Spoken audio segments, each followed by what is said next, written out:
Hi, everyone. I'm Steven Sigman. And I'm Mike Messinio. And this is the weekly movie throwdown, where each week we look at two films belong in the same conversation, maybe share a little bit of DNA, and we talk through which one is better. This week, it's all about 1999 art heists, as we put John Amiel's Entrapment up against John McTiernan's The Thomas Crown Affair. It's a battle of the Johns and a battle of the Bonds. I 100% did not plan on doing that rhyme. We'll get into all of that. But first, let's talk about our weekly wins. Mike, what was your win this week? Yeah, I finally watched Begonia.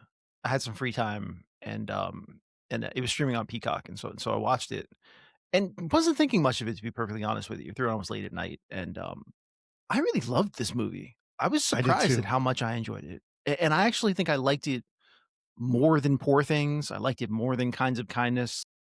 I just kind of went into it with the memory of those, feeling like I wasn't expecting much from it, and it was incredibly engaging. It just as I was watching, I just kept thinking that it's like the best executed episode of The Twilight Zone I've seen in decades. And when you get through the hour mark, you feel like it starts to slow down a little bit, and you kind of think, well, wow, there's an hour left of this movie. But the last 40 minutes is just electric, and you honestly have no idea where that movie is going. I was really surprised at how good it was. So, yeah, that was definitely a win of the week. The other thing I wanted to mention just real quick, I also randomly watched the movie Morning Glory. So the reason I watched Morning Glory is because Diane Keaton recently passed away, and so I was just kind of thinking about her, and I'd had that movie in my queue for a long time, and I decided to watch it. So it's a movie with Rachel McAdams from 2010. Harrison Ford's in it, and she plays a person that runs like a local morning show. It gets fired and then gets hired for this larger profile morning show that's just in the dumps. It's like the worst show on television. No one watches it. And her job is to try to revive it. And Diane Keaton plays one of the hosts. And Harrison Ford is like this gruff, serious journalist. Think of him like a 60 Minutes type reporter that she forces to be on the morning show. And so there's this interplay between Diane Keaton and Harrison Ford. And what I thought as I was watching it, I think it's probably the most honest representation of what those two actors are probably like in real life that they've ever done on screen.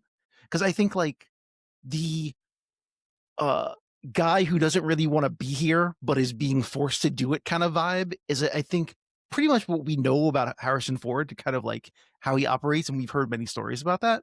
And Diane Keaton is as wacky as I can remember her being in a movie, and the interplay between the two of them is really, really fun. I think if you want to just kind of get probably a peek at what they're truly like more than any other movie, that's the movie to watch.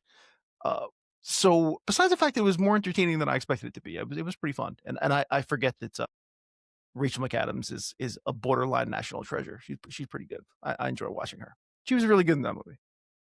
I got into a debate about her over the holidays because I'm okay on her, but she has a habit of looking at the camera and they leave it in the film for some reason. It happens in Wedding Crashers. It happens in the Marvel movies. I do like her, and I'm looking forward to her new film, Send Help, the Sam Raimi film. That should be fun. But yeah, I've always kind of been put off by Morning Glory. Maybe I should revisit it.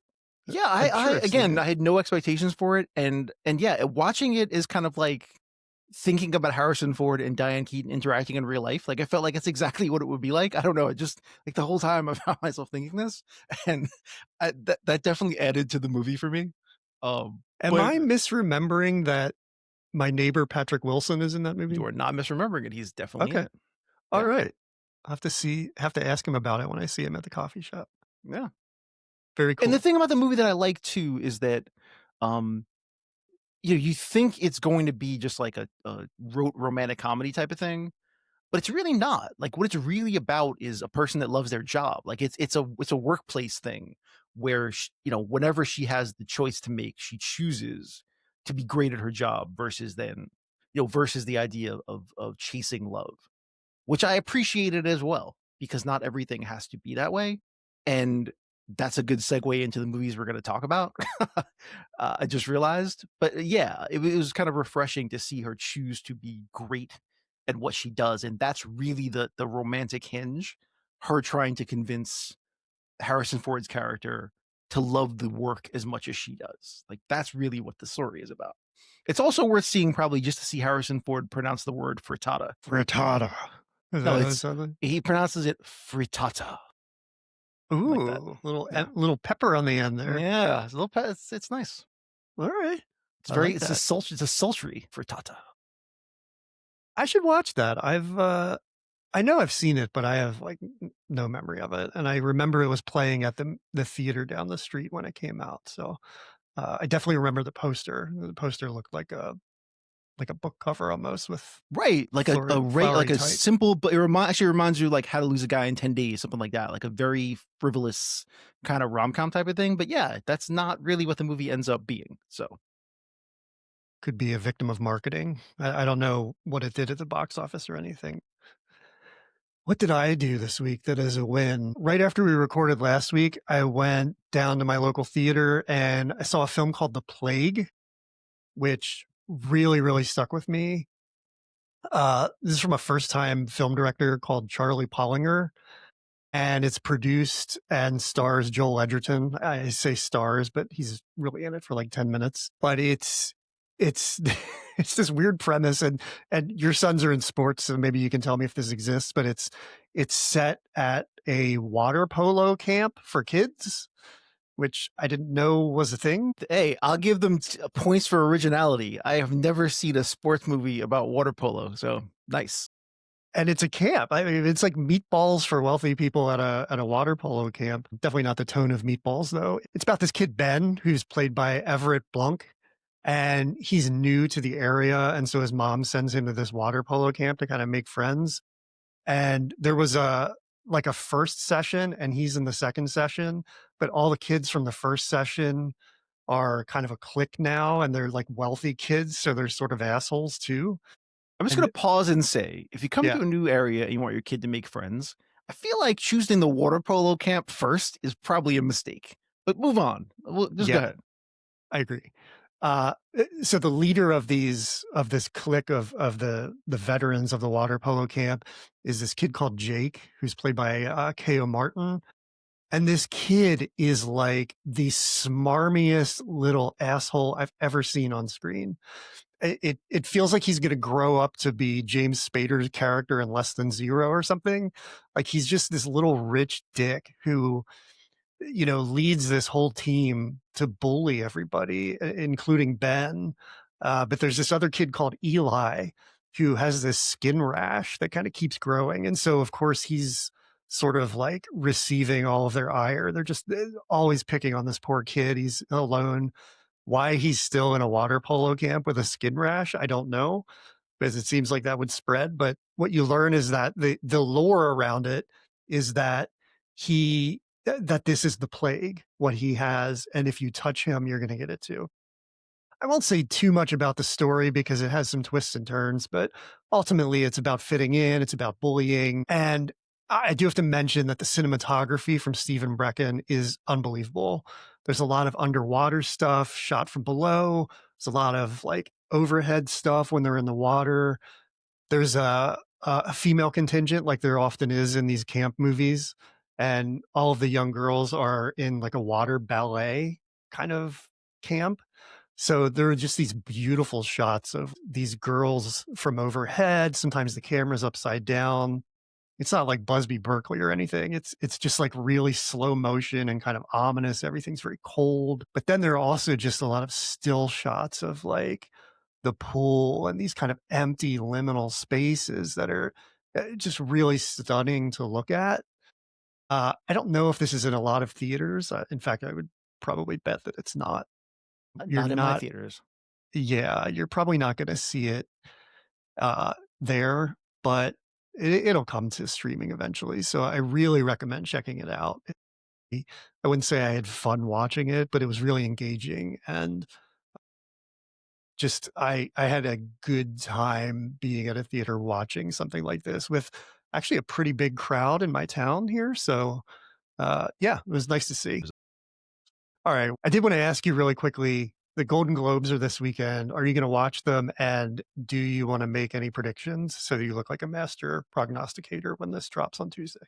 I hate being wrong, but I'm probably gonna watch them because my son has really gotten into award shows lately, and he wants to watch it. I mean, predictions are fairly easy. I feel like, you know, Marty Supreme is probably gonna win. I feel like Over one battle? aren't they different categories though? Are they No, in I the thought same Marty category? Supreme was comedy. I feel like they would put Marty Supreme in comedy and one battle in drama. Or am I wrong? One battle's in comedy, and Marty Supreme also in comedy. Yeah, Oh, because wow. They Leo consider those and movies both Chalamet. comedies. Yeah, That's crazy pants. Wow. So what's drama? So that means that opens it up for Sinners to win drama, which it probably will.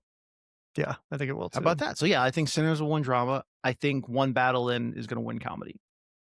I did not realize they put One Battle as a comedy. That's interesting. All right, let's get into our matchup for the week. We're talking 1999. We're talking heists. Where were you in 1999? Was Y2K paranoia dictating your life? I was in college in 1999. Oh, I don't really think that it was. And I wasn't really thinking about it. Like I do know that there was that whole thing, and of course there were the doomsayers that thought the world was going to end. But yeah, there was in the background there was that feeling of the whole because we didn't really understand technology as we still don't. But Yeah. there was that genuine fear that someone was like, "Oh, all the clocks are going to reset and everything's going to stop working." So people were talking about that. That was a big thing. And I know it's hard for people to believe now, but yeah, it was a genuine fear that they thought that like our bank accounts would shut down and you wouldn't have Yeah. access to anything that um yeah. Yeah. Looking back, it's really strange how that was something that caught on so greatly. I was actually working for a tech company in Seattle, so it was very much top of mind for me. We had to do preparations and like just cross our fingers basically and hope that our customers didn't somehow like hope it wasn't like the Kyle Mooney's Y2K movie where Right. their computers became sentient and went after them. Obviously, it worked out. Everything was fine. I do like that one of these films leans into that Y2K aspect. I think that's very, very cool. But let's look at why we're doing this. And these are two 1999 heist films. It's not that difficult to say. Honestly, this is the perfect matchup for this kind of show. I didn't even realize how much they work together until I started watching them and you realize, Yeah. wow, it's like these were meant to be watched together in a way. Yeah, I mean they have the same dynamics from like the man and woman leads. Right. There's a A third person two-hander with a cop. man and a woman, with different objectives, so to speak. I mean, you have two people that have been James Bond for God's sakes. They're both heist movies. Yeah. So what's your initial take on watching these and putting them against one another? My initial take is that one has definitely aged better than the other. Yeah, well, yeah. I mean, one is Entrapment. I'm assuming you mean the Thomas Crown Affair, right? I do. I do mean that, yes. Because the risk of leaning into that Y2K thing is that it like traps entrapment. Oh, that's another pun I didn't think of. In 1999, right? You can't really go That's not the reason, beyond that. Okay. actually. That's not even the reason. I think I agree with you that putting it in the 2000 certainly puts it in the time and place, but that's okay. I don't mind that. I think it's fun to kind of go back and see what we actually were thinking and feeling and all the little things that were around that turn of the century thing. So that's not the problem. I think everything else about it makes it feel dated, to be honest. And that was my issue with rewatching it. Like, and as I've said to you before, when I watch movies with my kids, I look at them from almost from their perspective in some ways as I'm watching it with them to kind of see how they're seeing it. And yeah, if the whole dynamics and even the way that it's filmed and the acting choices all feel kind of dated, if that makes any Mhm. sense. Yeah, I can see that. I think the w- well, we'll get into like the directing and all the aspects of it that make it feel that way versus the Thomas Crown Affair's kind of longevity. But just for me, this was really interesting because it was a lot like last week. And I found that I was thinking about it this week. We did a show called Re-Oscared, and what I learned in doing that is that I had kind of preconceived notions about things I had probably seen, but maybe forgotten about. And they kind of morphed in my mind over time. And we saw that last week with Heat and The Town for me. I went in thinking Heat was going to win by a landslide, but I really came around on The Town. And it was very similar for me with this. I mean, I'd seen these films in 1999, maybe one time since then, but they kind of live in my brain as what they seem to be in the culture. And we'll get into the voting and like Rotten Tomatoes scores, but Thomas Crown Affair is perceived as a better film, probably because, like you said, it kind of stands the test of time. Um, I found myself more interested in Entrapment Oh, I when love this that. was on Okay. because for me, Thomas Crown is like really nice to look at. And it just it doesn't feel like there are any stakes to it for me because I feel like Rene Russo is always going to go. Like, Thomas Crown, Pierce Brosnan really is in charge the whole time. He's so cool. He's James Bond. Like, you never believe that he's ever going to get caught or that he's not going to win her over. um, their relationship feels a little bit like Vincent and Neil from Heat, but with more sex for me. Like they're both kind of on both sides of the fence, very That close would to have the made fence. Heat And an infinitely more interesting movie. I'll tell you that much. But yeah, wow. exactly. But I don't think it takes much to corrupt her and bring her over to his That's funny. If you side. take Heat and combine Heated Rivalry, you get the Thomas Crown Affair. If you go with that, there you go. With Anyway, hockey, right? Isn't that what that is? yeah, yeah. Anyway, Uh, but for me, Entrapment is really interesting because the romance feels like almost a studio note that is kind of shoehorned in, but the relationship is like mentor mentee, which I really like more. right. See, that's the thing. When we get into this, that's my biggest problem with the movie. I think that studio note to me really hurts the movie, and it hurts it even more on a rewatch now. Like it's almost something that I can't get past. And there are lots of things about Entrapment I actually like, but that part to me really hamstrings the movie, and I hate the fact that they felt like that was necessary. I think it would have worked. I think it would be an infinitely better movie if they just allowed them to stay mentor mentee without this weird romance, which to me does not work. It just doesn't work, and the movie falls apart for that reason. So, and maybe that's just me being harsh about it, but it genuinely bugged me. I found myself. Yeah. It made there are a couple of choices. That choice and then a couple of other choices in the movie that really hurt it to me, that make what would have been a really fun, enjoyable heist movie kind of fall in on itself because it's trying too hard to shoehorn something it doesn't belong. It's not necessary. Right. That really bothers me about it. But I look past that and what I really love is like it keeps moving and it's about the heist. I mean, it's almost a different Right. kind of film because of that, That's fair. you See, know? Thomas Crown, I look at it a little bit differently, and I think I like a little more. But you're right in the fact that it's like peak Brosnan, and it's kind of the perfect time for Brosnan to do that movie. He's kind of firing on all cylinders. He's in the middle of being Bond. Everything that he does is still kind of carrying that Bond energy, and that's for better or worse depending on your feelings about him or that period. I think it works for him in this regard. But you're right that it doesn't make you feel like he's never not in control. And though maybe a studio note, but the choice at the end to have them reunite, I think is a huge mistake as well. In That Entrapment yeah, no, in or in Thomas Thomas Crown. Crown Affair. Like that Mhm. gets demerits for me as well. I would have loved to see that go a different way, and we'll talk about it when we get into it because it's impossible to think about the Thomas Crown Affair and not compare it to the original.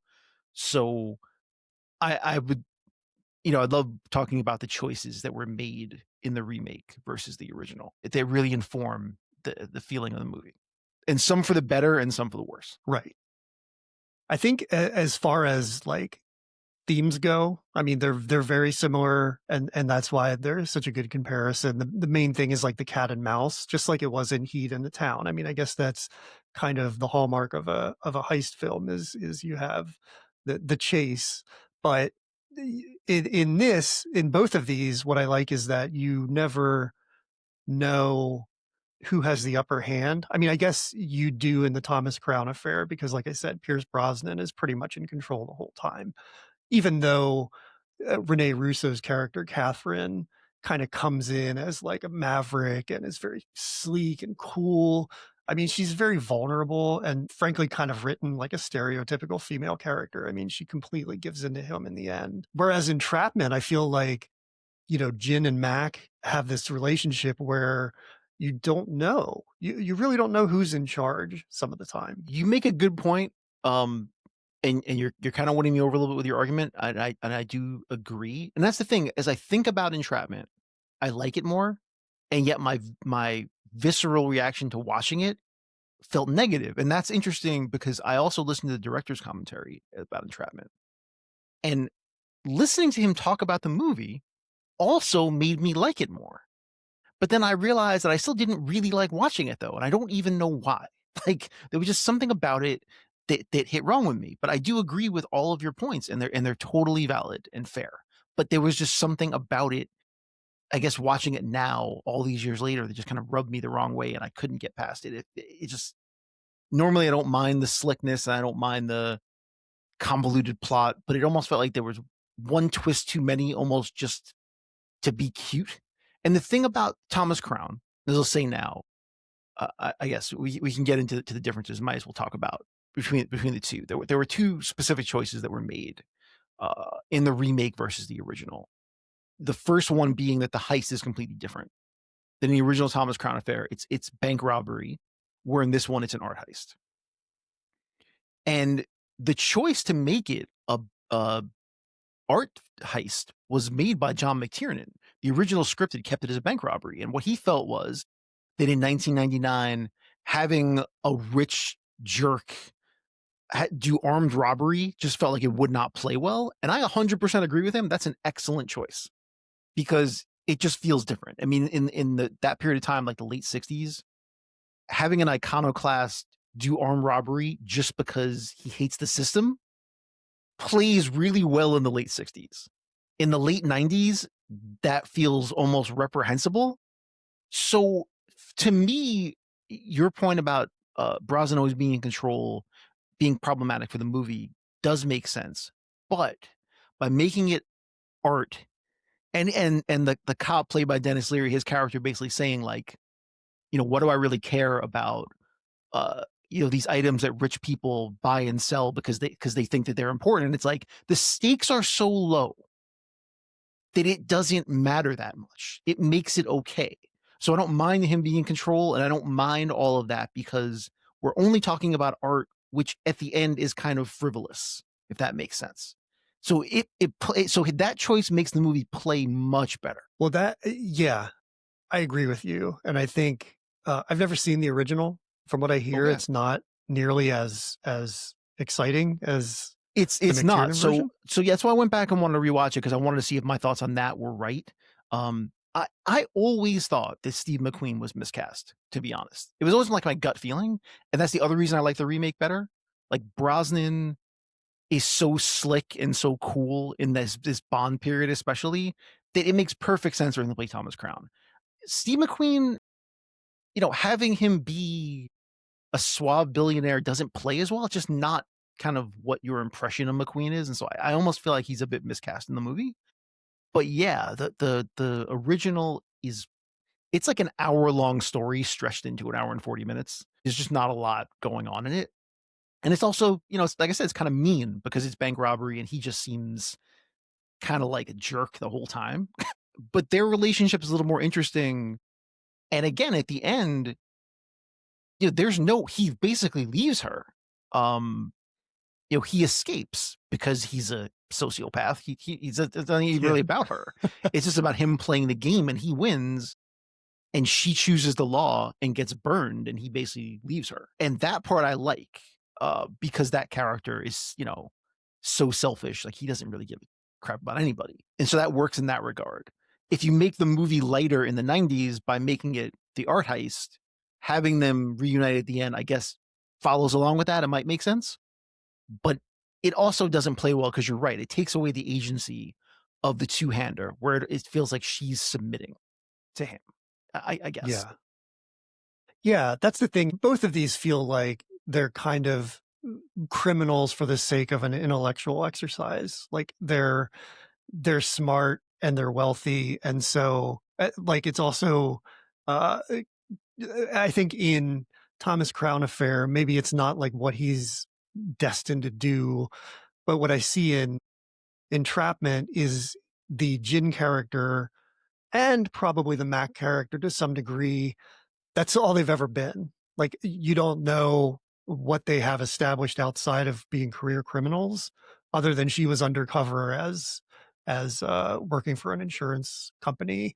But for Thomas Crown, it's like fun, you know. And I think for Rene Russo, the Catherine character, it's also just like, even though that's her job, she's kind of it almost feels like a criminal at heart, and so she's set up to be his equal, but you never really feel that. I also think that the art, being art sort of elevates it.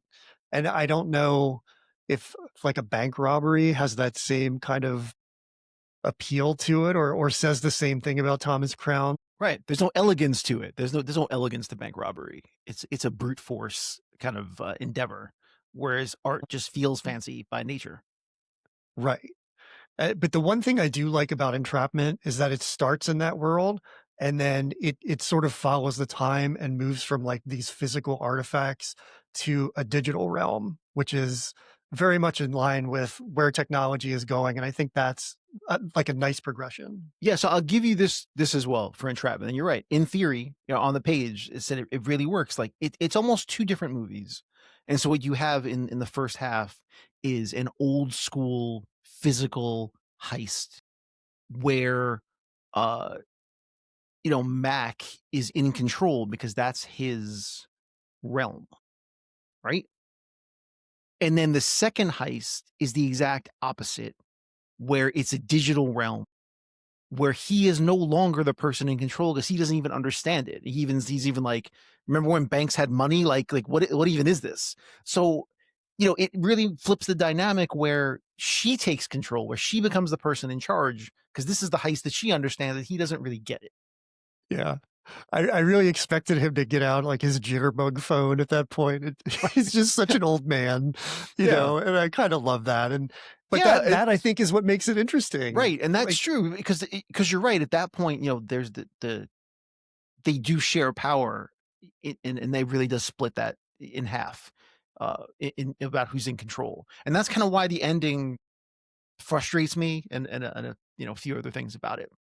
yeah, I will say that it feels like that power dynamic is more balanced in Entrapment. Rene Russo never really makes me feel like she's in control, but both of these films kind of lean into tropes from 90s thrillers where women have a little more power than the man in some cases.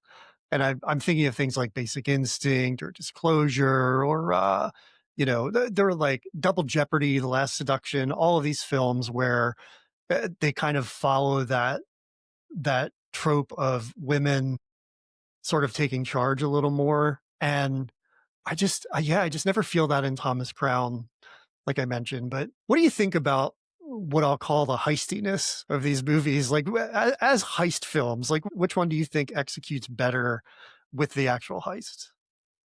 Ooh, that's an interesting question. The initial art heist at the Met is interesting to me. I kind of love how it unfolds because it plays off of the. It might be playing off the idea that the plot as well because of the original, because he hires these people that he doesn't know and they don't know each other to pull off this bank heist. And in this one, you see the hired guns and you assume that they're the ones doing the heist, but it's all a diversion, which I kind of love. So already it subverts the idea of what you think is going to be, and I think that's pretty fun. Um, I don't. The entrapment ones are almost too cute by half. Like the initial uh painting that's stolen is fun just because of course they replace it with a velvet Elvis, which I always enjoy. I think that's always fun. Little lowbrow art humor, I guess. And it technically all of the heist and entrapment, you can tell that they've been meticulously thought out and planned. And listen to director's commentary, he talks about how a lot of those the things that they use are based on real instruments, and they have discussed to the detail like how these things would actually be pulled off. So they try very hard to stay in the realm of reality. When you get to the last heist, I think, and that's part of the issue. I think you like the idea that they bring it into the modern time with technology, but the problem is that stealing ones and zeros is not Yeah, fun.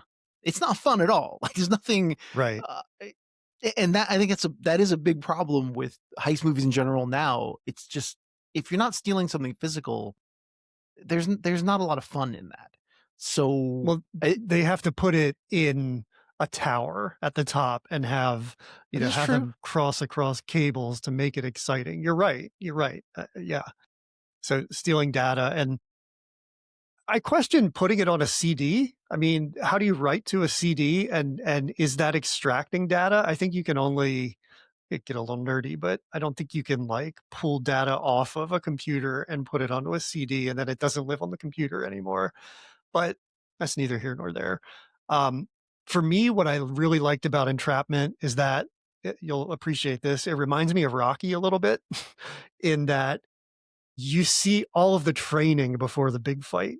You see That's like true. the learning, and that wins me over every time because I'm a Virgo and I'm a details guy. So I don't want to have to reverse engineer a heist like I do with the Thomas Crown Affair. Although I guess they I kind mean, of look, although let reveal me it in interrupt real and say, time. I don't think it reminds me of Rocky that much because I don't remember that many loving shots of Sylvester Stallone's behind in Rocky. Well, that's because he wasn't the DP. That was the one thing he didn't do. That's fair. That's fair. But I do love in Entrapment how it shows them figuring it out. I mean, that was the cool thing in Heat. That's the cool thing in like the Oceans movies. You see how it's done. Yeah, I was just going to compare it to So the Ocean's movie in that way. You're right. But again, and this is what I mean. Like there are just some fatal flaws in that. The training sequence is really fun, but then again, he's sitting there and kind of watching her go through those strings, and the look on his face, just like this is gross. Like just like stop it. And we're supposed to think that he's like falling in love with her, but that's not what it feels like. It feels like a creepy old man, like lecherously staring at a woman as she's doing, and you're like, all right, this is creeping me out. Like I like the creep out factor is high for me, and I don't know why. I love Sean Connery. Um, the movie I thought about when I was watching it though was actually Charade because it's similar in that way where you have an older thief and then a younger partner.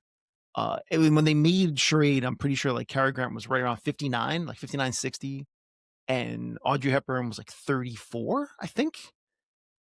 So a little bit closer. And this one, she's 30, Catherine Zeta-Jones, and he's 69. And he just feels old. There are just certain moments. And so I love there are scenes where him being old plays really well in the movie, honestly. And credit to Sean Connery for showing the vulnerability of his age in certain scenes. But then there are other scenes where he doesn't seem old at all. And you're supposed to believe that he's like disappearing and like doing all these crazy things. It's hard to believe, first of all. But then the yeah, romance aspect of it is it just feels totally unnecessary. I love the fact that he turns her down initially.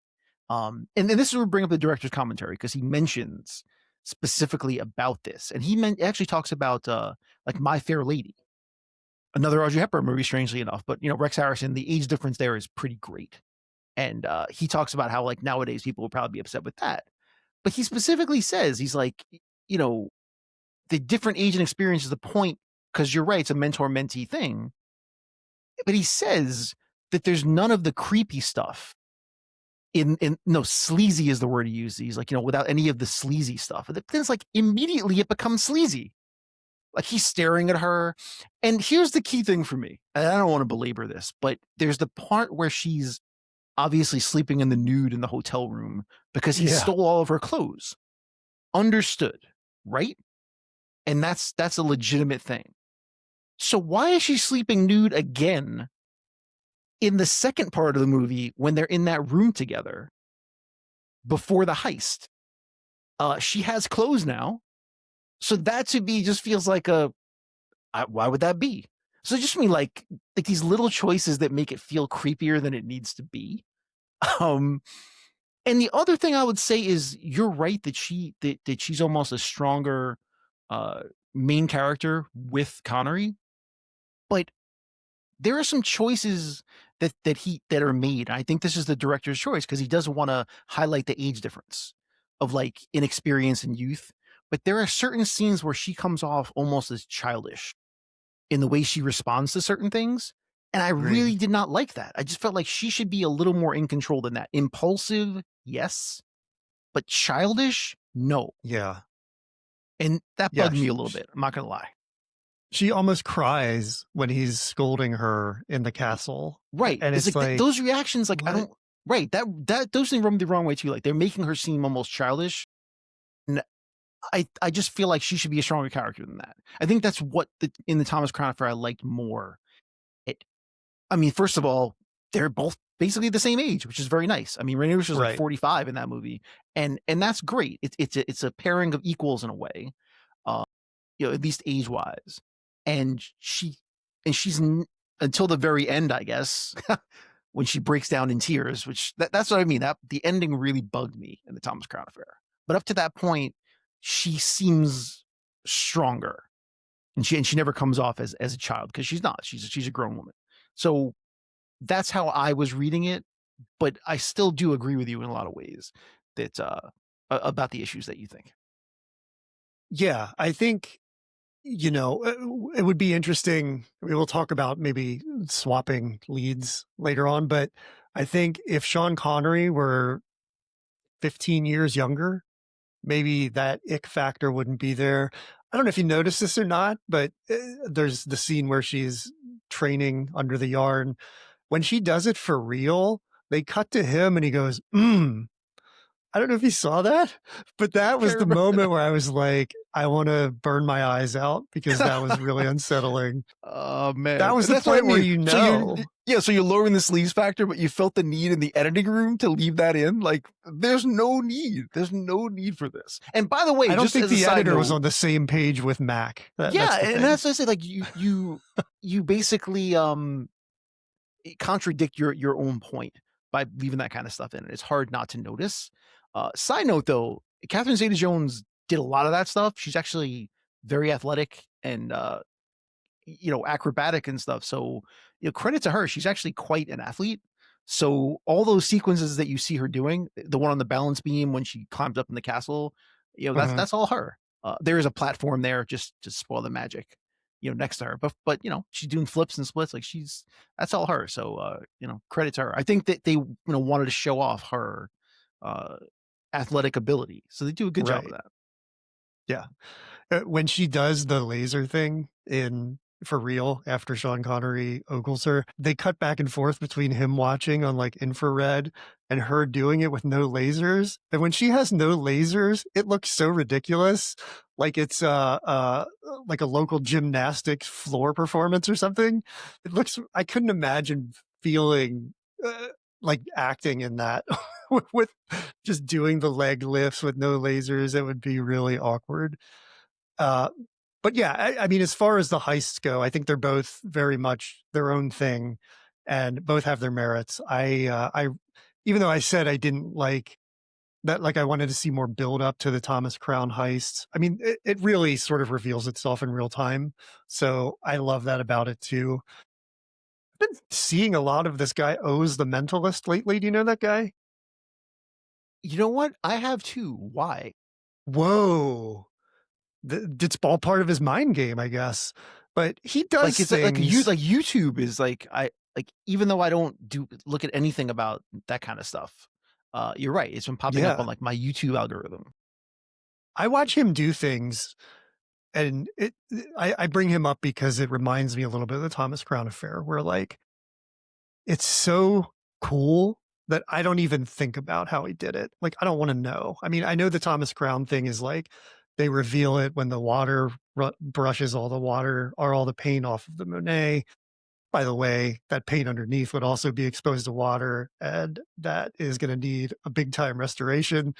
But I love that in the moment part of it, even though I also love seeing training and building up to a heist. So I guess for me, like the heist aspect of these is kind of a tie because they both have their own merits that I really like. Reason to me it's not a tie, as we're talking about this, is that the reveal of the Monet painting is fun, but they don't show you how he steals the other painting. Right. That's true. You know why? Because there's no friggin' way that it was possible within the parameters that they set. So they don't even show it to you because they're like, they probably couldn't work out a plausible way to do it because there really isn't one. You try to explain to me how he got the other painting, unless he got it the day before, but he wouldn't have because it was there. So, sorry. So that again, the ending of Thomas Crown falls apart on multiple levels, and that's one of them too. So rethinking it, Entrapment is better because at least they show you all the heists and make you see how it's done. But that to me is like that really lazy kind of filmmaking where they just assume you bought in at this point and you're okay with something happening that they didn't show you. Couple of questions I have about the beginning heist in the Thomas Crown affair. He steals this painting, keeps it in the frame, as far as I could tell. So how does he fold that briefcase with a wooden frame around this No, painting? I remember him pulling it out of the frame. I do. He does pull it out of the frame. Yeah, like he pops it out of the But frame. it's still on a, like it's, the canvas is still stretched Feels like it's across still on the a backing frame. canvas. Yeah, you're right. And it folds. I thought the same thing. I definitely thought the same thing. Two other questions. I used to work in an art museum, so I'm very up on like etiquette in the galleries. I worked at the Philadelphia Museum of Art. Beautiful place. None of the gallery guards carried retractable cattle prods like Bobby does in this film. That By you the way, know shout of. out to Bobby, who was one of the judges in Rounders the year before. Also, if I tried to eat a sandwich or an apple or something in a gallery, they would have produced a retractable cattle prod to get me out of there. So I can't imagine the Met allows you to eat in a gallery. That feels nuts. That definitely crossed my mind that the eating was probably a no-no. But Bobby is in charge. Maybe he's the one that gets to carry the cattle prod because he's the guy in charge. Or maybe Bobby's Bobby. just a rogue guard. In the future, Bobby's going to join ICE. We've kind of touched on it a little bit, but let's talk about the acting. Before that, I have one more thing to add. I love in the end heist scene in Entrapment where he has to go into the lower basement and clip some wires. I don't even know what he does, to be honest with you. He puts two wires together. Who knows? It doesn't even matter. But the point is, he's wearing the blue uniform, as the maintenance uniform. And it's like, are we really supposed to believe that a tall Scottish dude is going to blend in with a bunch of like short Asian dudes because he's wearing a blue uniform? Like that's all he needs to, and they're just like, oh, he must work here. I just think that's hysterical because there's no other non-Asian person working in that place. Like what? But they're just supposed to assume because he's wearing a blue uniform that he belongs there. I love everything about that. My assumption is that the Malaysian people would have seen a tall American man, well, not American, but a tall Scottish. Western man with white hair in a jumpsuit and assumed David Byrne was playing the festivities that night. That's what I would have assumed. Because that was the first thing I thought when I saw him walk out of that elevator. Oh, he's giving David Byrne here. I really appreciate it. And David Byrne's allowed to go anywhere he wants. It's fine. It's David Byrne. Yeah, let's talk about the acting a little bit. Both of these are over the top with the acting, I think. Pierce Brosnan, in his coolness and minimal emoting, is kind of the touchstone for it, but everybody else is like bonkers, I think, which I kind of love. I mean, Catherine Zeta-Jones, she's going to win an Oscar 2 years later for Chicago. So That's I'm pretty glad you brought that amazing. up because the year before she does Mask of Zorro, which I love that movie. I love her in it. I love everything about that movie. I'm a big fan. Um, she does this, which just feels like a lot, which makes me think again that these are the choices that the director made for her and kind of asked her to bring. Because 2 years later, I mean, she's in Chicago and she's truly fantastic in that movie and deserved the Oscar. So yeah, it it does make me think about the directing that this kind of is what she was asked to do.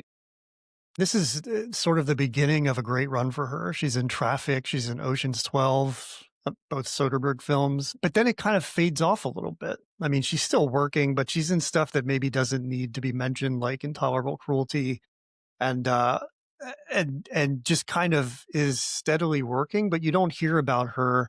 I think this group of films from like bookended by the Zorro films really cement her as Catherine Zeta-Jones. Yeah. In a lesser way, it's the same thing with Ving Rhames, but to a much lesser degree because obviously he's not winning any Oscars. But this is kind of a run for him as well. Yeah. Uh, if you look at what he did, he worked quite a bit around this time. So, Bringing Out the what are we Dead talking the about? same year, working with Scorsese. Yeah, right. So yeah, he makes he's in Rosewood, which is a pretty uh which is a good movie. He's in Con Air. He plays Don King, which maybe only I liked, but I kind of enjoyed it. He's in Out of Sight and then Entrapment, and then next year he's in Bringing Out the Dead, and he's in Mission Impossible 2. And it's like that run is probably his strongest run of movies. Is this the Luther Stickles story before he joins the IMF? It kind of feels that way, but only in one scene. I feel like and again, I think about the direction he must be given the choices. It feels like every scene that he's in a different movie. Yeah. And the characters, the characterizations of the guy he's playing are completely different in every single scene that he's in. And I guess that's what he's supposed to be, but it's like, okay.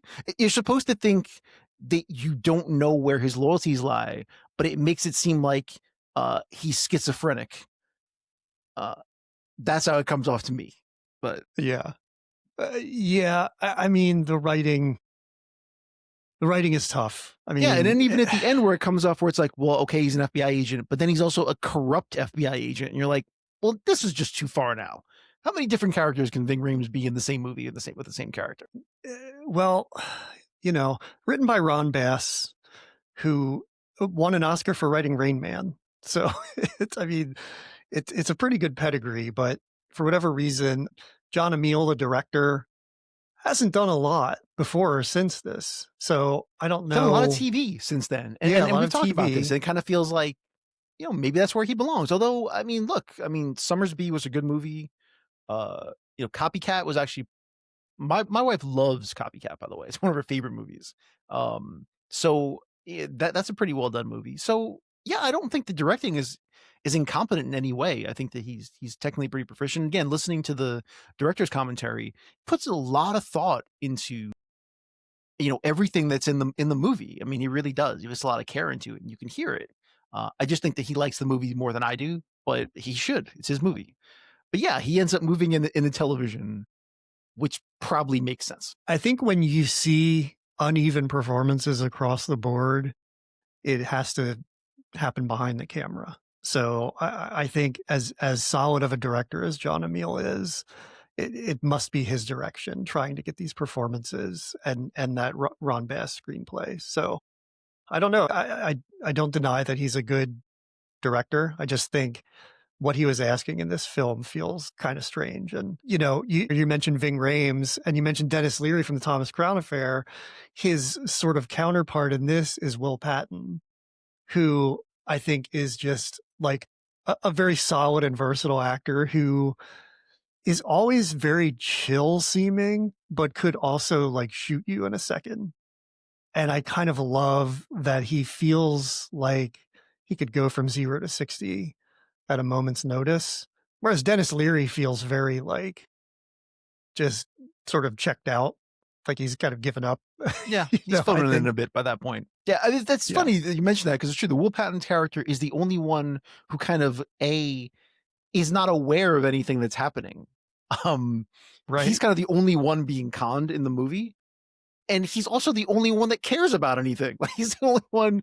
Everyone else is playing a game. The whole thing's a game to everybody except him. He's the one who's Yeah. actually trying to catch people and get things back, and he ends up getting screwed in the end because everyone else around him is is involved in some game he's not aware of. So Yeah. It's pretty great. But I think you need that, like that's definitely the character who has to be at the center creating the tension because otherwise, what are you going to have? Mm. Also have to mention in Entrapment, the Conrad Green character, Maury Chaykin plays him. What a brilliant character actor and always working. And when I say always working, he was in 43 films in the 90s alone. Over 10 years, he was in 43 films. Just incredible character actor. I think of him like JT Walsh or maybe even like Murray Hamilton earlier on. Like, just he's everywhere. He's versatile. He's so good. I really, really love seeing him as like a crazy person who had an Iron Maiden poster in his house for some reason. I really appreciated that. I wonder how much of that character is even on the page, where they just brought him in and just kind of wound him up and were like, "You can do whatever you want, play the character however you want to play it," and those are just his choices. Because Yeah, yeah, you could trust I like him. to think that. Yeah, you could trust him implicitly to make some weird choices and do whatever in that movie. But yeah, that character is pretty bonkers.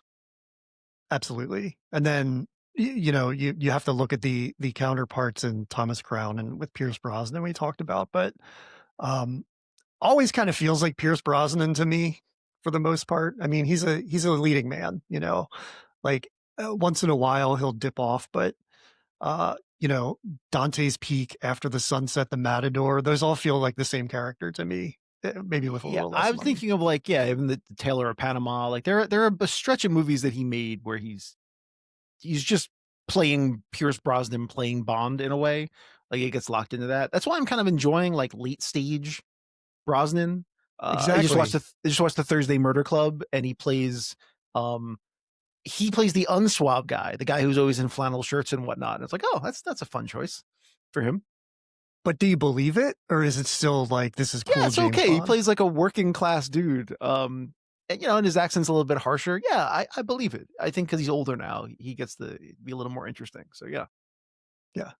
But then after this, down the road, he throws a curveball and is in Mamma Mia singing. So I think that's that kind is of, true.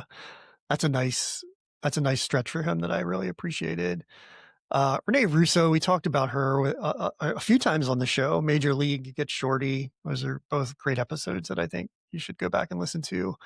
She's great in this, even though I think her character isn't necessarily written the best. She's always like really smart and sexy and kind of tough. And I just think it always works. Like the way Brosnan is cool and like suave, she always brings similar things, but it's always exactly what it needs to be. Yeah, I think that when you look back at her work, especially a lot of her early work, that what you see is someone who gets in the business. I mean, she was a model and is clearly beautiful, but she comes off as incredibly tough and holds her own in a bunch of really macho movies. And I think that's as you think about it, not that many actresses necessarily can pull that off. Where she more than holds her own. If she's in Lethal Weapon, she's in those multiple Lethal Weapon movies. You said she's in Major League, which is very male dominated baseball thing. She's in Thomas Crown, and it never feels like she's lesser than in a lot of ways. And so I think that's a credit to just kind of how well she's able to stand toe to toe with male actors chewing up scenery and just kind of never feeling diminished. And that makes her perfect for this role in the Thomas Crown Affair. I just wish it were written a little differently, where she had a little more true agency and not just like superficial agency that is going to end up with her being with him. By the way, just to note the writers on the Thomas Crown Affair, and I think this speaks to like the kind of uh, tonal balance that it has, where it has this sleek heist to it, but it also has a lot of sort of comedy in it. And I think that comedy in the female perspective comes from Leslie Dixon, who wrote things like Freaky Friday, the new one, Mhm. and Overboard. So there's really just like that sort of approach to it. But the stuff that wasn't written by her was written by Kurt Wimmer, who we can shout out from our very first episode. He wrote The Beekeeper. So he's bringing Oh, beekeeper energy to the Thomas Crown Affair, which I really love. nice. Yeah. Talked about the directing pretty much. I mean, uh, it's hard to deny that John McTiernan is like a top level director, and you really see that with what's on Yeah. the screen with the It's Thomas Crown definitely a more Affair. assured. You can feel that there's a yeah, someone steering the ship on the screen when you're watching Thomas Crown Affair, especially because it hinges on all these. Uh, it's hard, yeah, it's hard to explain. You could feel someone with a strong hand, kind of keeping everything in check. I think that's fair. Um, Whereas Entrapment, maybe because of the nature of the movie itself, but it does feel a bit all over the place, especially in the performances. But the thing about McTiernan that I wanted to mention, he kind of basically stopped directing after 2003. After Basic, Wasn't he in jail? he might have been in jail. Yeah, Do you but know that story?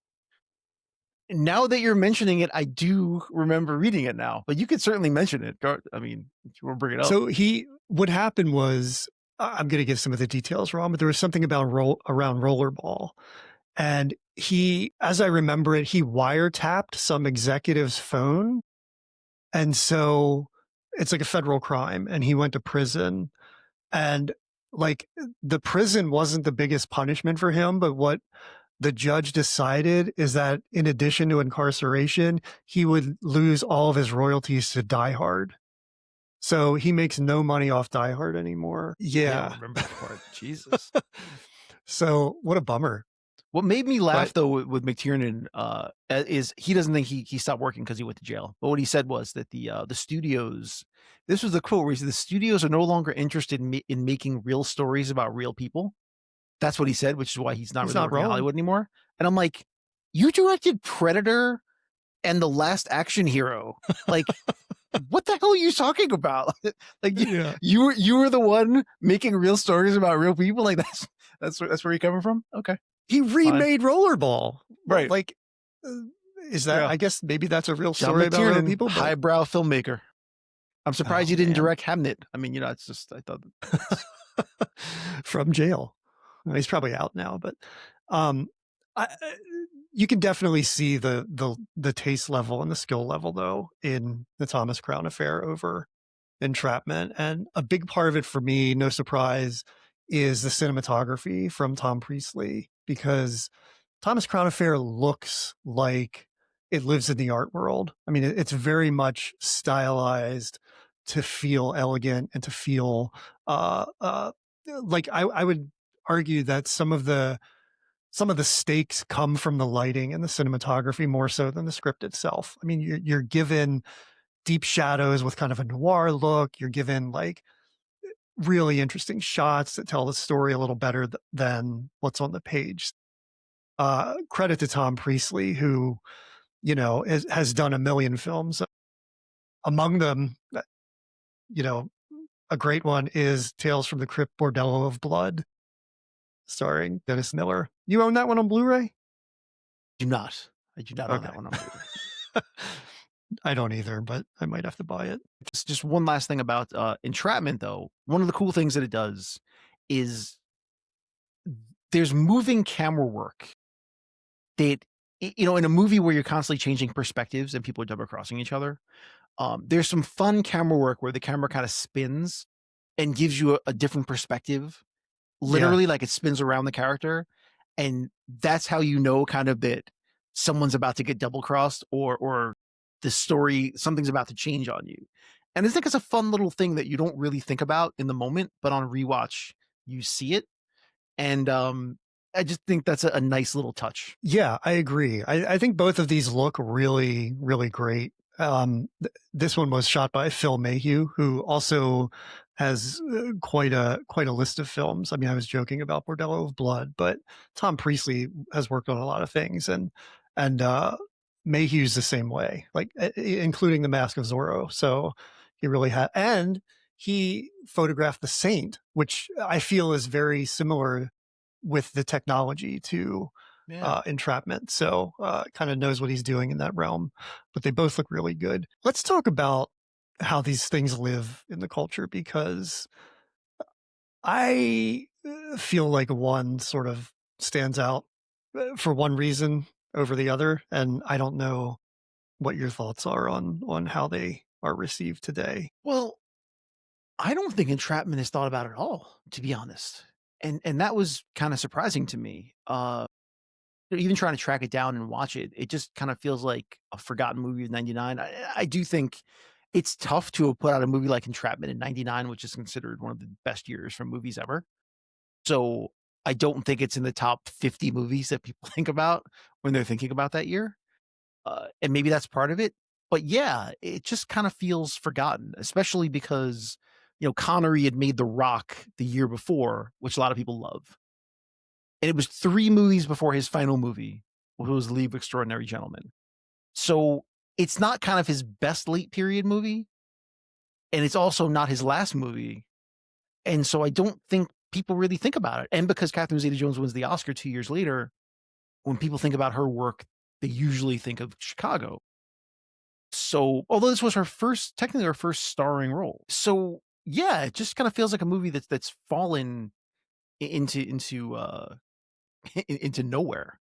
So, yeah. I think I would like to see a remake of Entrapment, because I think it can be done a lot better. I think there's a lot there that can be worked out for 2026 and would be a better film. That being said, the scene with the laser, unfortunately, is something that is etched in people's minds, I believe. And you see gifs of it online all the time. See, I don't really watch that. Like I'm not privy to Yeah, that. So yeah, so I that, get that it. explains why my feeling about it in the other world is kind of like I don't see it at all. Interesting. Right. So there's But I just gifts don't, of Catherine Zeta-Jones is behind. That's just basically what's right. left of the movie. Okay, great. Yeah. I would like to see more gifs of Sean Connery in like his old man disguise, because I really uh, bonded with that. I would love to hang out. Well, we'll talk about hanging out later, but he dresses like I dress basically when he's in old man disguise. So I really sort of connected with him on that. Michael B. Jordan is remaking the Thomas Crown Affair. So I think that tells me there's a little more to it. There's a little more interest in it. I will say that neither of these is very well received on Rotten Tomatoes. Thomas Crown Affair is a little higher with a 69 critics rating and a 77 audience rating.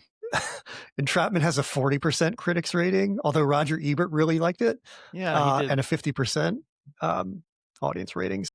Yeah.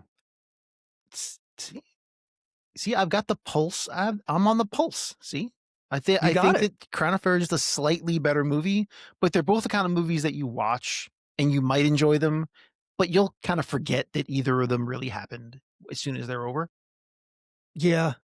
I think the thing that makes me not, well, we'll talk about it later. Yeah, I think Thomas Crown just kind of, even though there's not a real scene that stands out to me other than like the Magritte sort of, the going through the art museum, that's kind of fun, but it's not something you see people sharing online or talking about really. But it still is a film that I think people But here's the thing: remember all those fondly. people sharing the images of Catherine Zeta-Jones, does anyone even know where that came from? Yeah, probably not. I mean, think about it. Because here's a funny side note that my youngest son is obsessed with the line "Say hello to my little friend." He's Doesn't know. 11. He has no idea where that came from. He doesn't know where that came from. It's just something that's kind of like continually in the culture, and it must be a memes online, and his friends talk about it, and so he's internalized it. But he has no idea where that came from. What's So the I do context in wonder which he uses that? any context that he wants. Who's his little friend? Anything. Yeah. Anything. I mean, it usually involves him some weapon of some kind. So yeah, I don't. I just learned a whole lot about your Yeah, household these are when the you things told in his me. imagination. But yeah, it's a lot of that. Oh, that's awesome. Or before he kills anybody in the movies that he imagines. That's his go-to line. I love But it. that's only because I haven't shown him Commando yet. And then once he sees Commando, he'll have so many better lines before he kills people in his imaginary movies. He's going to tell you to let off some steam Yeah. right So away. many good ones that he hasn't heard yet. I can't wait. Anyway, so yeah, I do wonder if anyone even knows that that's part from Entrapment. So That's a good question. Curious to know. Yeah. And it says a lot about the film that's really all that Right. has lived on from it. You need to add your own and make sure that you add Sean Connery going, and put that out there and make sure people know it. Like, people need to know that happened. I'm going to create a meme that's Sean Connery in the jumpsuit and write David Byrne on it. I think that's what I'm going to do. We will make this film live on. I just have to say the ending of Entrapment, it's just kind of like, I think the ending of it makes it feel like nothing matters too, which is kind of annoying, but maybe that's how the movie is. Like it feels frivolous the whole time. It's supposed to be a fun globetrotting caper, but it's like she jumps on a train, she comes back immediately, and everyone has already left, like within the 2 minutes she was gone, and the train station is completely empty. Yeah. And then, and the way the whole thing goes down, it just feels dumb. Interesting point. I had to bring this up.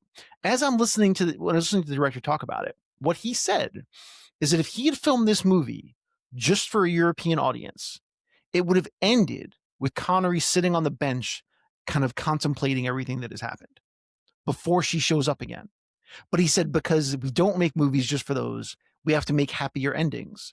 So again, it was kind of a choice, whether by the studio or someone else, to make that ending more palatable for people. I personally think it would have been a much better movie if it ended where he wanted it to end. Both of these would have been better if they didn't end up together. The endings really kind of fall apart in both movies, no doubt about it. I knew as soon as she got to the train station that they were going to end up together, because they were wearing matching beige outfits. And I was like, okay, they're leaving together in beige.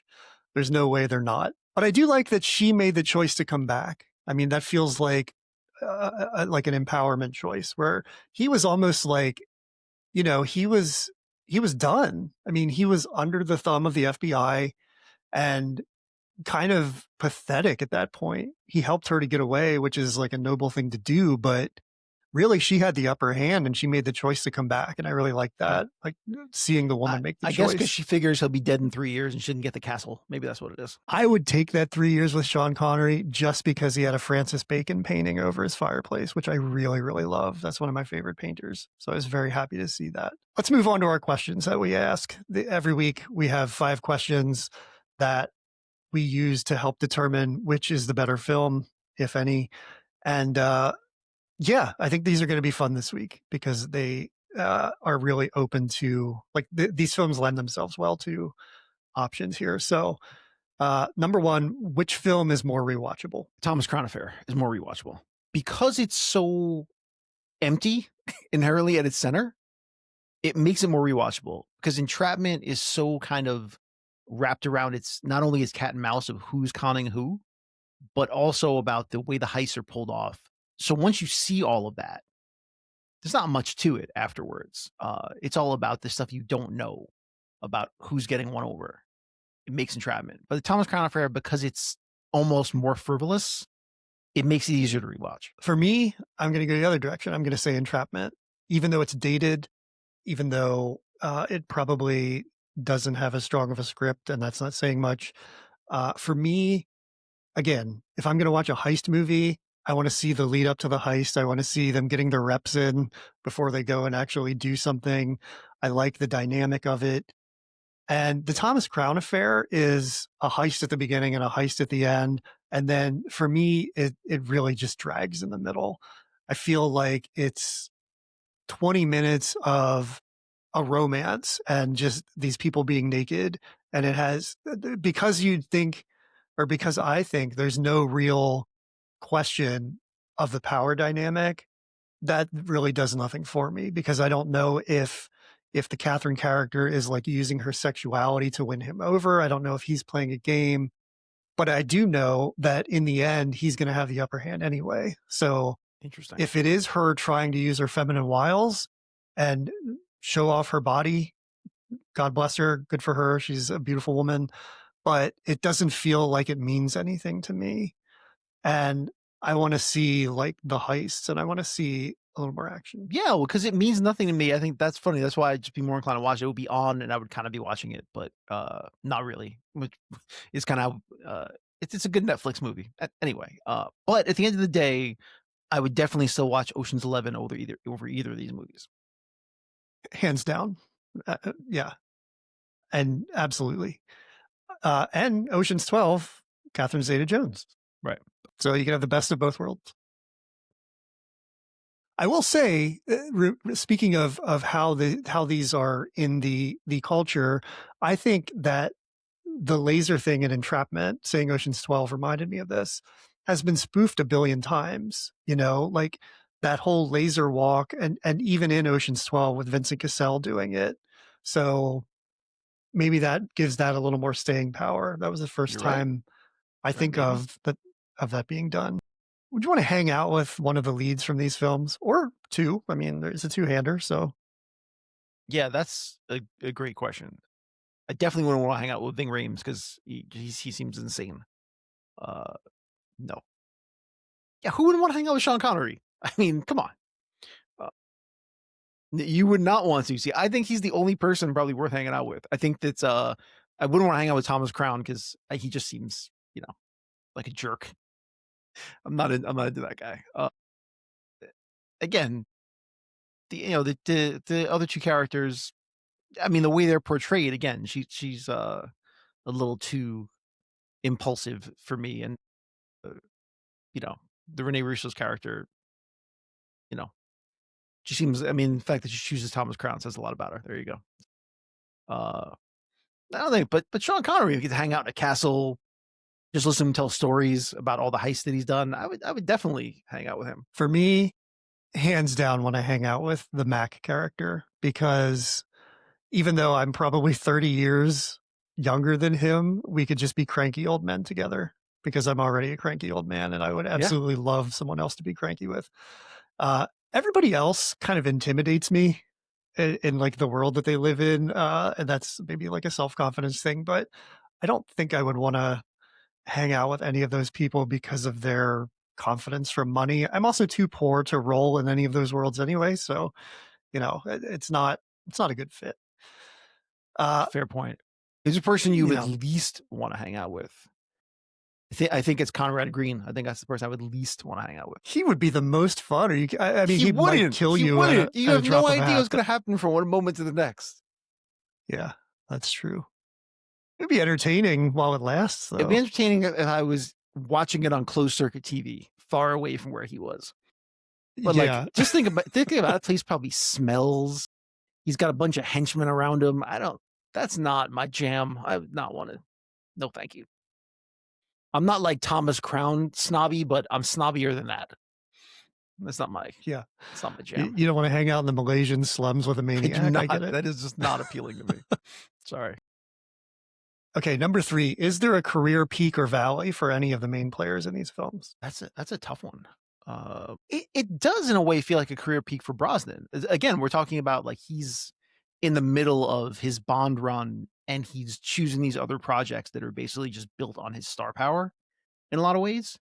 So it does feel like this was the peak of where Brosnan was in this late 90s period. Do you think it was specific to this film or just in general with No, the Bond run, stuff? kind of the run that he was on Yeah. at this point. This mid to late 90s period was kind of the period of peak Brosnan. And then once you get over into the 2000s, he starts doing a little more character work. And then, he gets into the older man character kind of stuff. But his name could carry a movie at this point, as you see in the Thomas Crown Affair. So I think that this was definitely within the peak of where he was. You could consider it. I mean, it's the beginning of Catherine Zeta-Jones, about to reach her peak, but she's not there yet. Could you argue that it's Rene Russo's peak because it's like the last movie she did as a two-hander? I mean, she's the co-lead in this movie, Can you think of another movie from that point on that she's actually carrying? The only thing I think of is like, and this is much later, but Nightcrawler she's very much a counter to Jake Gyllenhaal. Maybe not a lead in the same way. Right. Um, But that's also not a she big goes movie, on, yeah. right? So Uh, she goes to Marvel, so like that automatically sort of yeah, cuts it off the legs. yeah. Yeah, So this it's, I it's would honestly maybe argue within the peak of Rene Russo. It feels that way. it could be. I mean, she would do Two for the Money in 2005 with Al Pacino, so he's going to elevate you no matter what. John Emile, pretty much his only thing. His peak, because at this point, I mean, he only directs one movie after this, two, but one directly after this, and then he doesn't direct another actual movie for another decade at least. Yeah, I can't think of anything that stands out on his filmography beyond Entrapment. So Well, really copycat. feels like, well, that came before. Yeah, right. But afterwards, you're absolutely right. So, So yeah, yeah, it very much might be his peak. Yeah. all right, number 4. This is an interesting one. Would one of these films be better if Steven Spielberg directed it? Yeah, 100%. Both? I mean, probably both, but Yeah. Entrapment without a doubt would be a better movie with Steven Spielberg directing it. I think you definitely would get more realistic performances. I think you would get a little more fun, to be honest. I think this is his wheelhouse. I think you know, it would be a little more adventure than heist maybe if he was doing it. But yeah, 100%. I think Spielberg would make a better movie. See, I think the Thomas Crown Affair would be better with Spielberg behind the camera. I think if he oversees another pass on the script and puts a little more into the middle and kind of gets rid of like the downtime sexiness, but also like the playboy like catamaran sailing and airplane flying. I mean, I get that you need that to move the story along, but I think he could just bring something to it. And like, John McTiernan is great, but I think if Spielberg were overseeing the writing in particular, it would be a better film. I never thought I would say that on this podcast, but I really You're going to think say it again. It's Spielberg. going to come up again. I Yeah, I think guarantee it it. is. Because That's why we came up with this. Yeah, because we're gonna watch some Yep. bad movies. I'm telling you that. There's no doubt about that either. Can't but wait for yeah, this question next week. yeah, both movies will be better directed by Spielberg, I think. But yeah, but to me, and yeah, see Entrapment to me more. You think Thomas Crown more? That's totally fair. I'm really excited to see how Michael B. 'Cause Jordan handles Thomas Crown. Yeah, because again, thinking about this, as you said, we learned that McTiernan kind of changed the heist. Would Spielberg have had the same thought? And what would he have changed it to if he changed it? So, I mean, that's an interesting question. But would he have kept it as a bank heist? I don't even know. So, so that's kind of why I really like McTiernan's choice in that regard, and that's kind of why I settle on him being good for the movie in the long run. And you're right. I would love to see now what Michael B. Jordan does if he chooses to go back to the original, because it speaks to our time. So it's 30 years later now. It was basically 30 years between the two, and now we're 30 years down the road again. Does a bank heist speak more to the times that we're in, or does it not? Will it be digital? Yeah, right. And would we be? And how do we feel about billionaires now? Right? How do we feel about super rich people? So will that be different? I think there's a lot of open questions as to what this movie will choose to do now and how it will speak to the time that we're in. That's an interesting approach. I mean, I think about like bank robbery movies, and it's usually someone, I mean, heat aside, but it's usually someone who needs money. And they're maybe not like someone who's wealthy, but the Thomas Crown Affair, it's about the rich stealing from the rich, which is why Dennis Leary doesn't care. Would a Michael B. Jordan version be someone at the level of a Pierce Brosnan Thomas Crown taking from wealthier people? Right. That would but be if he's like a tech billionaire, would we want to see a tech billionaire steal anything from anyone? Because they're basically that's why already I think, I mean, because they're already doing that. So would it even work? well, that's why, yeah, it would be better someone taking from them, like someone from the upper 99% or the lower 1% taking from the top 1%. I think you have to set it that way in this landscape we're in right now. That would be really interesting. I hadn't thought about it. Huh. Yeah. Yeah, now I'm looking forward to it Yeah. even more. So the setting's going to matter. It's like Thomas Crown Affair. Yeah. Speaking to wherever we are 30 years down. Yeah. Now I'm a little more intrigued too. I initially was kind of anti the idea of Michael B. Jordan taking on another established property, but I'm not his manager. He do whatever he likes, of course. But I just kind of want to see him choose some projects where he stands on his own. I think he's an excellent actor. I think it would be good to see him start staking his own claim to things. But hell, if he Yeah. wants to do the Thomas Crown Affair, fun for him. But yeah, I'm very interested to see where someone like him would take the setting and idea of that movie. I think he's going to be a really good director. I think he's worked with some amazing people behind the camera, and I have really high hopes for it. All right, question number 5: would either film be better if you swapped lead actors? Now, this is intriguing. That is very intriguing. The Thomas Crown Affair would be the grossest movie ever if you swap leads. Really? What are you talking about? If you swap Sean Connery and Catherine Zeta-Jones into the Thomas Crown Affair, it would be gross. Like, oh, I'm just thinking of like Sean Connery and Pierce Brosnan. If you swap them, okay, keeping the women the same way, it's still a little gross. Yeah, maybe it is a little bit gross. And I think Entrapment becomes a little like rapey. Yeah, that's right too. I mean, if he's younger, yeah, I don't think. I was thinking more about like the Thomas Crown Affair, but yeah, it's interesting because in that movie, like he would be closer in age to Rene Russo than he is to Catherine Zeta-Jones, so that could almost work. In some ways, do you want to see her laying naked on top of a naked Sean Connery? No. All right, yeah, fine, you win. But that would make the Jin character in Entrapment, as it stands, more realistic if it were Pierce Brosnan. I mean, having that attraction to him. I mean, maybe she has daddy issues and like the whole thing with I don't normally speak about, real life of actors, but look, the fact that she's married to Michael Douglas in real life actually in retrospect makes Entrapment easier to deal with because they're about 26 years difference in age. 28. But 39 years is a lot of years. All I can think about is Sean Connery and throat cancer. Yeah, right. But the idea, yeah, it feels more like that she married Kirk Douglas instead of marrying Michael Douglas, and that makes it all right. Yeah, and that makes it harder. So, but yeah. All right. Fair enough. So keep it as it is, and it's problematic. It doesn't need to be more problematic. Yeah, right. I feel like swapping anyways makes them more problematic somehow. Yeah. Oh boy. All right. Well, I think, I know which way I'm leaning on this, and I feel like I know which way you're leaning on this after all the conversation. But before we decide, let's take a look at our online polling and see what the listeners and the social media followers thought. And by the way, follow us on social media. We're at Movie Throwdown Pod.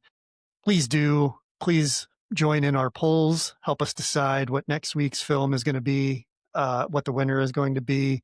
We really appreciate it. This week we had a few fewer votes than last week, but you have a sense of where it went. I'll tell you that we had 24 votes. Yeah, I think I've got the pulse of the people. That's what I think. Yeah. You wanna guess a number? I'm gonna think 70% Thomas Crown Affair. That's what I think. Okay. You're pretty much right on. It's 15-9. Thomas Crown Affair over Entrapment. So that's a little closer than I expected. All right. I'll say that Entrapment was kind of had some late gains because right out of the gate, Thomas Crown Affair was like 100%. And it wasn't until later in the week that a few people came on board with Entrapment. So I think that this 2 weeks in a row, I think this speaks that. I think that the people that vote initially are people that are voting off of their memory. And then it's possible that later on, after people watch it, they're like, "Oh, I like that movie more than I remembered liking it." And that's what happened with The Town. That's what happened with Entrapment. So I think I have the initial pulse of the people, but you seem to know on a rewatch where people are coming from. Maybe that's what it is. Well, I mean, you're winning out in the end. I mean, I think that people still go with their memory, and even if they think about it, some people would probably see the Thomas Crown Affair as the better film, and maybe it is.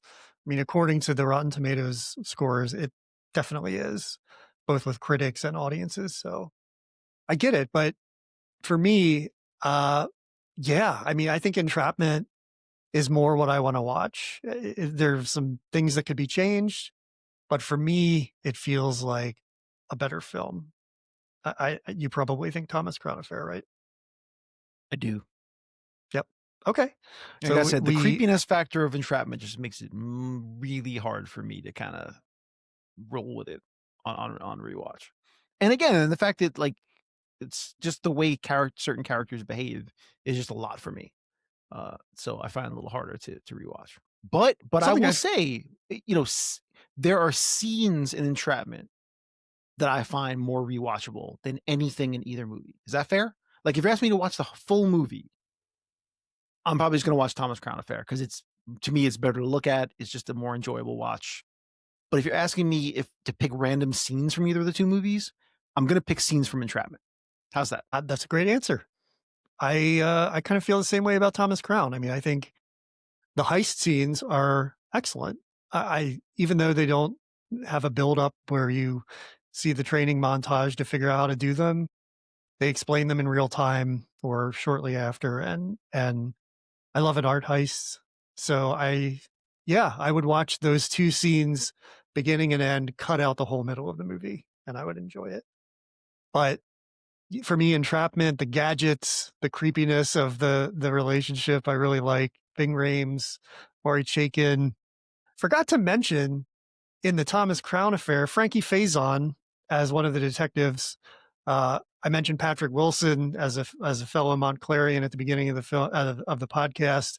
Frankie Faison also lives here, owns a pie and British tea store, and runs it with his wife downtown. So you can stop in and pick up a mincemeat pie and say hi to Frankie Faison, who, looking at his filmography, plays a detective basically 2 out of 4 roles. So love that guy. Always very joyful. Gotta mention him. All right, that's it. The internet tells us that the Thomas Crown Affair is the better film, so we'll go with that. And that's it for this episode. Next week, wow, so long to the few social media votes we get, because next week is a battle of mid-'80s POW movies. That's exciting. We're going to talk about Rambo First Blood Part 2 from 1985, directed by George P. Cosmatos. And it's going to go head-to-head against Missing in Action from 1984, directed by Joseph Zito. Wow. Anybody who is our age and who spent time at the video store or watched HBO, you're going to want to vote on this, because nobody else is going to. But we want to hear what you have to say, because you need to come in. All those people need to come in. Anyone that heard those two movies and was just like, hell yeah. Yeah. Go vote. Yeah. We're really tapping into the manosphere next week, I think, which is going to be quite interesting. So yeah, join us on social media and cast your vote. We really appreciate it. We're at Movie Throwdown Pod on Instagram, Threads, and TikTok. And for fun, you can follow us on Letterboxd, where we're at Movie Throwdown. And we will see you next week for Rambo First Blood Part 2 versus Missing in Action. So long.